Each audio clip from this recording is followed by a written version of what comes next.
Olá, meus amados irmãos, graça e paz da parte do nosso Senhor e Salvador Jesus Cristo. É com muita alegria no Senhor que estamos novamente aqui no nosso canal para compartilhar com você mais uma porção da Palavra de Deus. Desde já, peço que você deixe o seu like, que você compartilhe essa mensagem e que você se inscreva no nosso canal.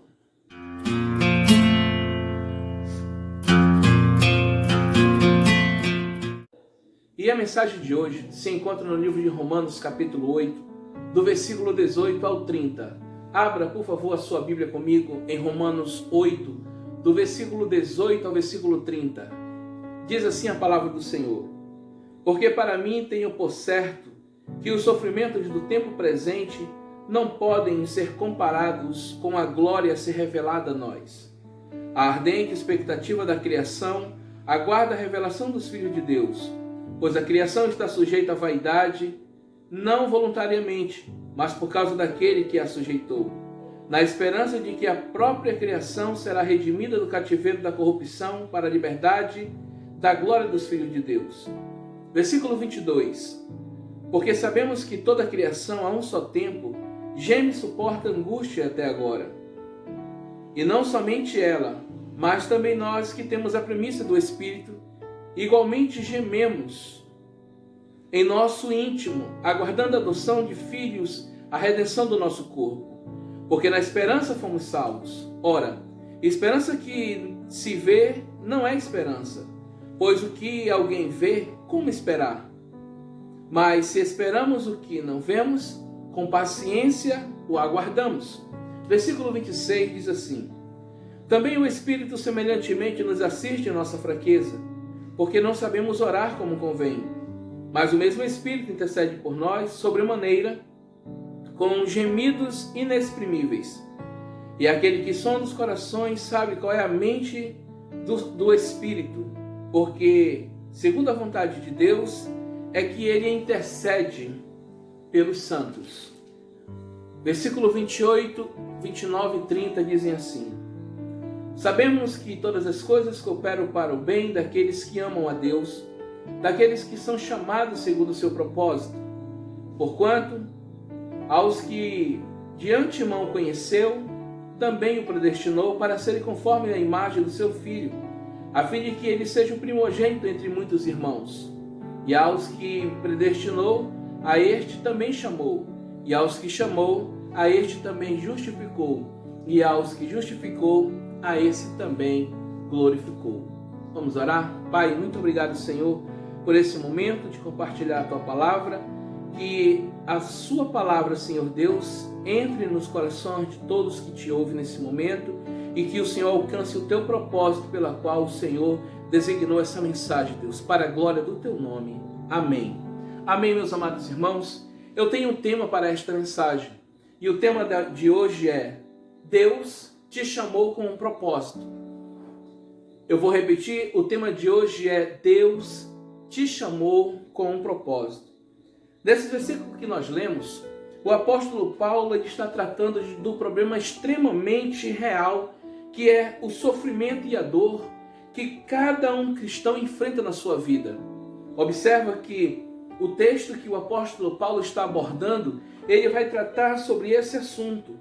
E Paulo entende que o sofrimento que um cristão passa no seu presente, no seu dia a dia, esse sofrimento, esse momento de dor, de sofrimento, não pode ser comparado com a glória a ser revelada a nós, com aquilo que Deus tem preparado para nós lá na frente. Ou seja, o que dá força para o apóstolo Paulo expressar essa verdade é porque, ao invés dele se deter no momento difícil que ele está enfrentando, ele acaba olhando para frente, ele acaba olhando para o futuro, ele olha para o Senhor e consegue entender que o momento que ele está passando é passageiro, não vai matá-lo, não vai destruí-lo, pelo contrário, vai produzir algo de Deus na vida do apóstolo Paulo e na vida daquele que serve o Senhor Jesus. E como muitos de nós, meus amados irmãos, precisamos aprender com Deus que a vida ela é feita de percalços, a vida é feita de desafios, mas que em cada desafio da nossa vida, Deus está presente. e que todas as coisas que acontecem na vida de um cristão têm o propósito de Deus, têm a mão de Deus, têm a autoridade de Deus e, acima de tudo, tem a presença do eterno Deus caminhando com seus filhos. E nesses versículos que nós lemos, Paulo vai falar sobre 3 gemidos. E por causa do sofrimento que cada um enfrenta no seu dia a dia. E eu quero ver com vocês, nesses textos, os 3 gemidos que Paulo apresenta nesse texto. Primeiro ele vai apresentar o gemido da criação, depois ele vai apresentar o gemido dos cristãos e depois ele vai apresentar o gemido do Espírito Santo. Eu quero ver com você nesse exato momento o primeiro gemido de sofrimento que o apóstolo Paulo expressa nesses textos que nós lemos. Leia comigo novamente os versículos 18 a 22.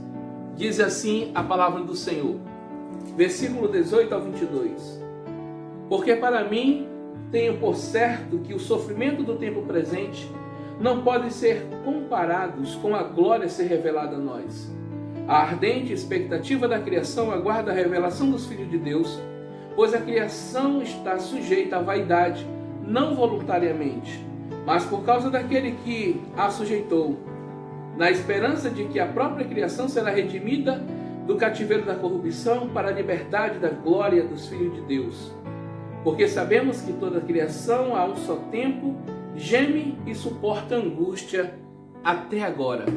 Isso é o que o apóstolo Paulo está escrevendo na carta aos Romanos. E o que é que nós aprendemos com isso? Quando Deus concluiu a criação, quando Deus estava criando todas as coisas, diz em cada final de dia, e viu Deus que tudo era bom. E de fato, tudo que Deus criou era bom. Porém, hoje, essa mesma criação que Deus expressou, dizendo que era bom, essa criação está sofrendo, ela está gemendo. E o sofrimento, a morte e a dor que a faz gemer é a consequência do pecado de Adão. Quando Adão pecou, a terra foi amaldiçoada. E desde lá ela vem sofrendo o dano. Por isso o apóstolo Paulo diz que ela geme esperando a redenção da glória dos filhos de Deus, porque Deus há de restaurá-la.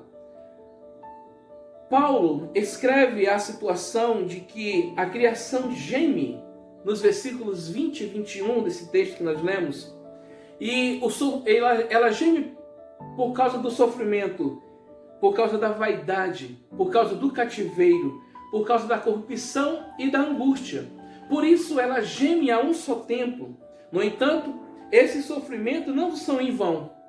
Paulo os compara com uma mulher em trabalho de parto, ou seja, a dor do presente, a dor está presente, mas terminará quando a criança nascer. Ou seja, há um tempo do sofrimento, mas há um tempo da glória de Deus. Há um tempo da dor, há um tempo do refrigério. Há um texto na palavra do Senhor que diz que o choro pode durar uma noite inteira, mas a alegria vem ao amanhecer. Ou seja, Deus sempre propõe algo melhor do que aquilo que nós estamos enfrentando hoje. Um dia, meus amados irmãos, esta mesma criação será libertada e deixará de gemer para se tornar uma terra gloriosa.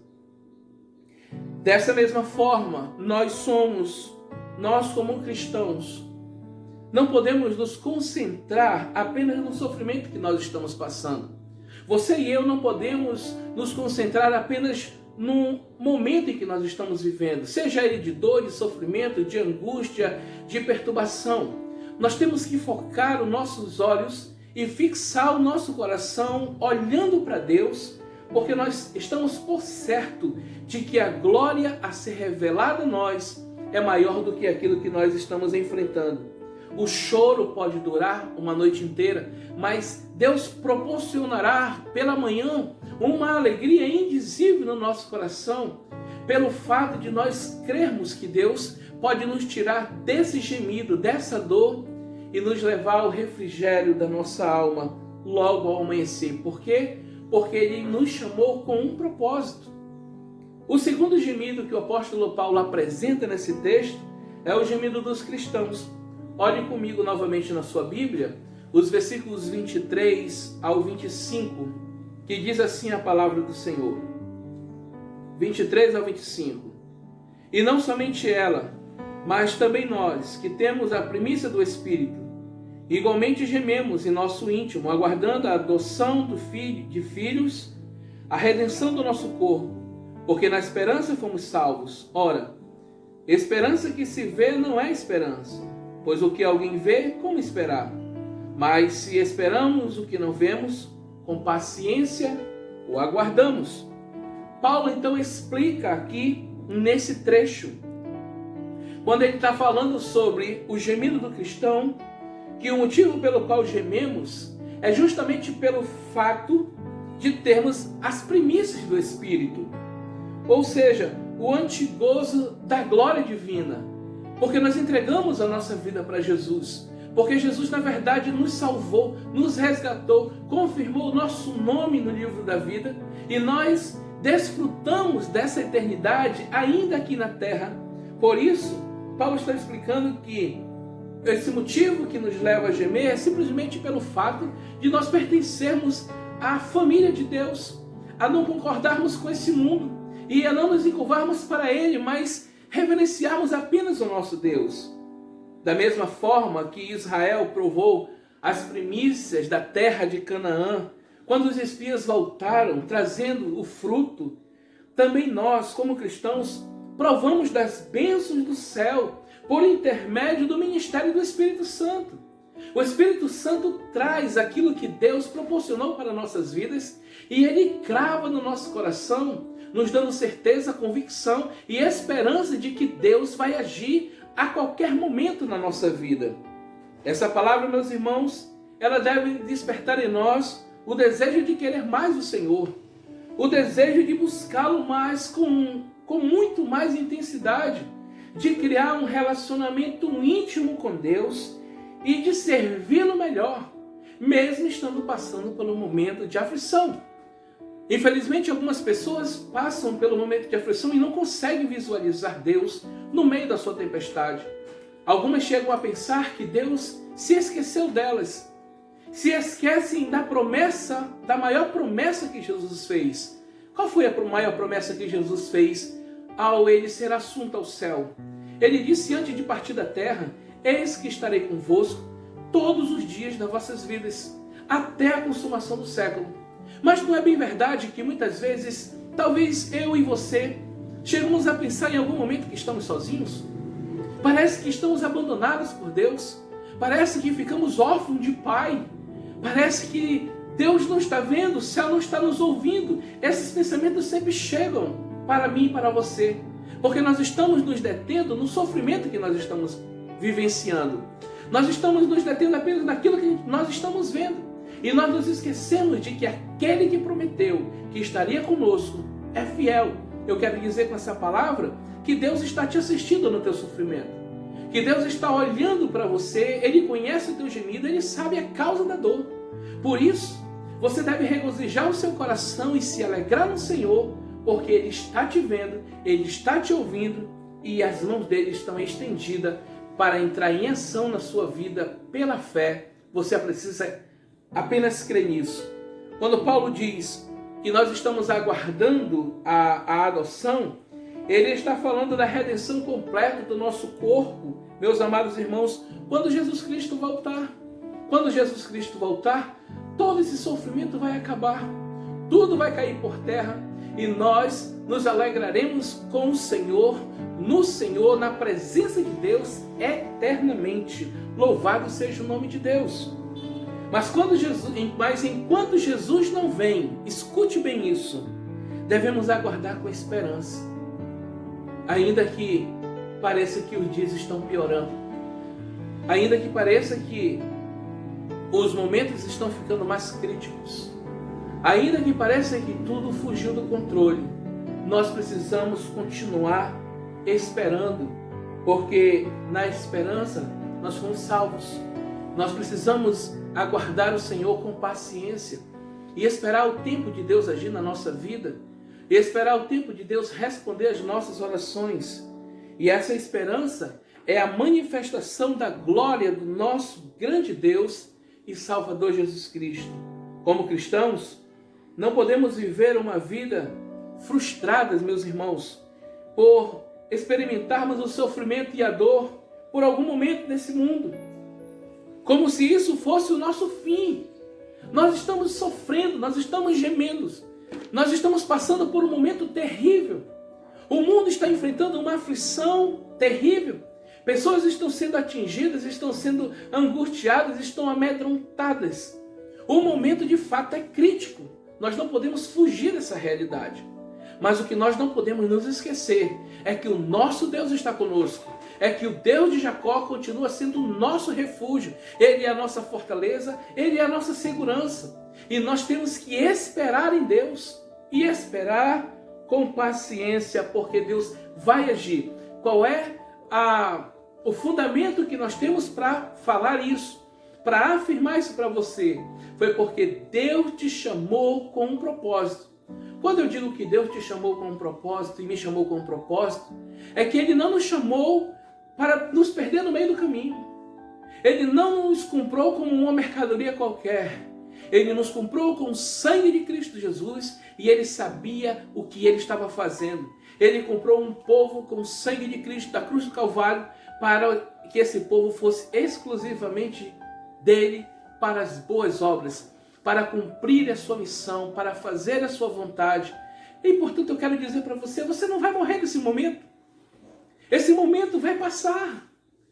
Esse momento crítico que o mundo está vivendo vai passar. O que vai ficar depois é a nossa vida com Deus, porque ela continua. Jesus disse, passarão céu e terra, mas a minha palavra não passará. Nós estamos aguardando na expectativa que Jesus volte logo. Mas enquanto Jesus não voltar, nós temos que nos firmar os nossos pés, nós temos que confiar no Senhor e nós temos que continuar aguardando o dia que Ele virá sobre essa terra e mudará completamente a nossa sorte. O terceiro gemido que o apóstolo Paulo apresenta nesse livro, nesse capítulo 8 de Romanos, meus irmãos, ele apresenta o gemido do Espírito. Quero que você leia comigo os versículos 26 ao 30, que diz assim a palavra do Senhor. Também o Espírito semelhantemente nos assiste em nossa fraqueza, porque não sabemos orar como convém, mas o mesmo Espírito intercede por nós sobremaneira, com gemidos inexprimíveis. E aquele que sonda os corações sabe qual é a mente do Espírito, porque segundo a vontade de Deus é que ele intercede pelos santos. Versículo 28 a 30 diz: Sabemos que todas as coisas cooperam para o bem daqueles que amam a Deus, daqueles que são chamados segundo o seu propósito. Porquanto aos que de antemão conheceu, também o predestinou para serem conforme a imagem de seu Filho, a fim de que ele seja o primogênito entre muitos irmãos. E aos que predestinou, a este também chamou. E aos que chamou, a este também justificou. E ao que justificou, a este também glorificou. Porque Deus se preocupa, meus amados irmãos, com as provações do seu povo. Eu não sei se você entende isso, mas Deus se preocupa com as provações que o seu povo passa. O próprio Senhor Jesus, ele gemeu ao ver o que o pecado fazia com a humanidade. Jesus, quando chega em Betânia, em João capítulo 11, ele chorou quando viu Lázaro morto. Jesus, quando ele chega a ser perto de Jerusalém, ele chora à vista de Jerusalém, porque ele sabia que muitos iam morrer ali dentro, e o que o pecado estava fazendo com a raça humana. E hoje o seu Espírito continua gemendo conosco. Ele sente o peso das nossas fraquezas e dos nossos sofrimentos. Só que tem um detalhe aqui. O Espírito Santo, meus amados irmãos, ele não se detém somente a gemer. Ele entra com providência de oração pelas nossas vidas. Ele intercede por nós e ele faz isso com gemidos inexprimíveis, a fim de que sejamos conduzidos para o centro da vontade de Deus, a fim de que Deus nos dê livramento, a fim de que nós possamos ver uma saída em Deus para que esse sofrimento, para que no nosso coração nós possamos ver esse sofrimento como apenas um momento que vai passar. Só que tem, irmãos, chega um momento em nossas vidas, no sofrimento e na dor, que não sabemos orar, que nós nos desesperamos. Quantas pessoas caem no desespero por algum momento crítico que ela está enfrentando e ela não consegue mais falar com Deus. Ela não consegue mais entender que Deus está no seu santo céu, na sala do controle, observando todas as coisas e que Ele tem autoridade sobre tudo. Parece que em algum momento nós nos esquecemos que nós temos liberdade para falar com Deus. Eu quero que você entenda isso nesse momento. Você tem liberdade de falar com Deus. Você foi alcançado por Deus em Cristo Jesus. E Jesus Cristo, quando chegou até você, Ele te mostrou um novo e vivo caminho. E colocou sobre ti o Espírito Santo, para que você pudesse ter liberdade para falar com o Pai. Eu quero que você entenda nesse momento que você tem liberdade para falar com Deus. Por isso, se você está passando por algum momento de sofrimento, se você está passando pela angústia, pela dor, se você não sabe mais o que fazer, eu vou te dar uma dica. Entra no teu quarto, fecha a tua porta e fala com o Pai em secreto. E o Pai que te ouve em secreto, esse se manifestará sobre a tua vida. O que você não pode é se entregar para aquilo que você está vivendo. Deus tem propósito na sua vida, eu já disse isso nessa mensagem. Você não pode se deter naquilo que você está vivendo, você tem que se deter naquilo que Deus tem para a sua vida. O momento pode ser de dor, mas daqui a pouco Deus vai trazer a graça dele sobre a sua vida. Você só precisa continuar crendo, porque assim como chegou o momento do sofrimento, chegará o momento da alegria na sua vida. A alegria sempre vem ao amanhecer. Depois da chuva, Deus sempre manda a bonança. Deus nos chamou para vivermos, para regozijarmos nele, para nos alegrar nele. Por isso eu quero te convidar a abandonar esse sofrimento, a tirar a tua visão apenas nesse momento que você está vivendo e começar a colocar no teu coração uma convicção, uma certeza de que Deus já já vai entrar com providência na tua vida, de que Deus logo logo vai agir na sua vida e Ele vai mudar a sua sorte. O objetivo do seu plano, o plano de Deus é bom para você. O objetivo dele é o nosso bem e a glória dele. Porque Deus se preocupa conosco. Ele se preocupa com você.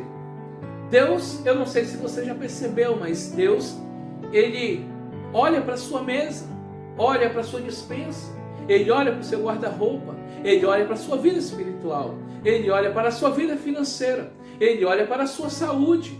Deus é aquele pai que está sempre preocupado com seus filhos. E olha que coisa maravilhosa, Deus está preocupado com você. Porque Ele te escolheu, não foi para somente para sofrer. Deus não te escolheu para morrer e te perder no meio do caminho. Deus te escolheu para você entrar pelos portões celestiais e morar com Ele eternamente. Por isso, levante a sua cabeça. Coloque um sorriso nesse rosto. Lave o seu rosto, limpe essas lágrimas. O teu Deus reina e vive. O teu Deus é fiel. O teu Deus é bom. Ele te chamou para um propósito muito maior do que esse que você está vivendo. É isso que o apóstolo Paulo está dizendo. A terra será novamente redimida. Os cristãos serão arrebatados e viverão com o Senhor. Mas enquanto estiver aqui na terra, devem desfrutar da obra maravilhosa do Espírito Santo. Desfrute. Cante, adore, leia a Bíblia, se envolva com Deus e entenda que você não está sozinho, tem alguém gemendo ao teu favor. Aqui surge uma pergunta, meus amados irmãos. Como é possível nós nos sentirmos tão desanimados e tão frustrados diante de tanta revelação de amor e de que Deus tem propósito na nossa vida? Me responda. Como nós podemos nos sentir tão só, uma vez que o Senhor disse que estaria conosco? Como nós podemos nos sentir tão frustrados quando Deus, na verdade, disse que Ele nos chamou com um propósito? Por isso, eu quero terminar essa mensagem nesse momento dizendo para você: alegre o seu coração em Deus. Não desanime, não se entregue. O momento pode ser sim difícil, pode ser de dor e de crise, mas o Senhor está acima de tudo e Ele te chamou para um propósito maior. Que Deus abençoe a tua vida, que Deus alegre o teu coração, que Deus enche o teu coração dessa viva esperança, a saber que Ele tem um propósito maior na sua vida. Deus te abençoe, Deus te console com essa palavra e que Deus unja a tua vida e toda a tua família para a glória do teu nome. Eu quero orar por você nesse momento. Pai, em nome de Jesus, que esse irmão, essa irmã, essa família que me ouve nesse momento, ó Deus, receba do Senhor o refrigério na sua alma e que o Senhor venha abrir os olhos do coração de cada um para que eles possam entender que ninguém está sozinho, Senhor, de todos que confiam no Senhor. O Senhor é um Deus presente que nos dá uma viva esperança. Louvamos o teu nome, em nome de Jesus. Amém.